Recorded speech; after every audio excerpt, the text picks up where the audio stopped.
5 U.S. soldiers in Iraq and 1 no longer in uniform. The list of things they're accused of doing is disturbing to read and just almost impossible to imagine. Charges are now filed against all of them, dating back to March when something terrible happened south of Baghdad. 4 Iraqi people, a man, 2 women, and a child, all shot dead in one home, and one of the women allegedly raped. A federal affidavit says this man was among those who planned it and did it. Stephen Green, a one-time soldier reportedly discharged for a personality disorder. Now, the others are charged with taking part or failing to report the rape and the killings. But here's what we know so far, beginning with the faces of the dead.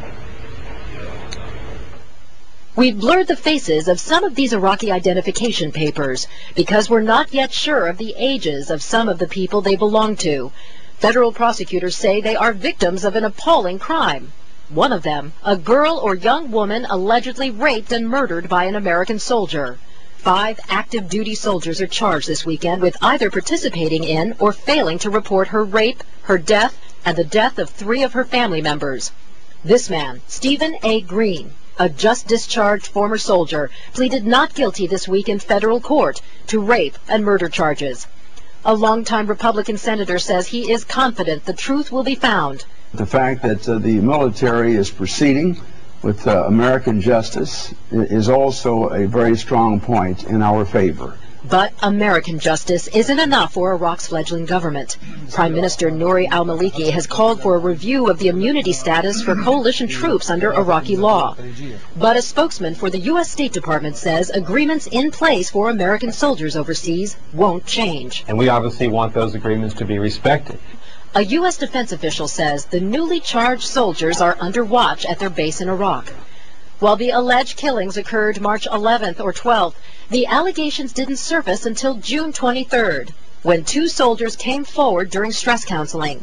The investigation started the next day, and Green was arrested in the United States a week later. Green, in April, had already received an honorable discharge from the Army, according to court documents, because of a personality disorder, something that, according to Army regulation, is authorized only if the soldier's ability to function effectively in the military environment is significantly impaired.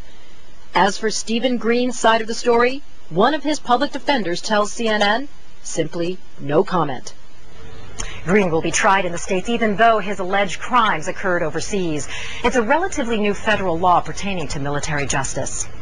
Now, from Mahmoudiya to Haditha, the scene of another alleged unlawful killing by U.S. troops. Military generals reviewing the reports have little good to say about the official investigation. A defense source who doesn't want to be identified tells CNN the Haditha probe is considered by military leadership as untimely, inaccurate, and incomplete. Witnesses say U.S. Marines went on a killing rampage last November after one of their own was killed in a roadside bombing. Now, the report has yet to be made public. And we're not finished with this military crime and justice.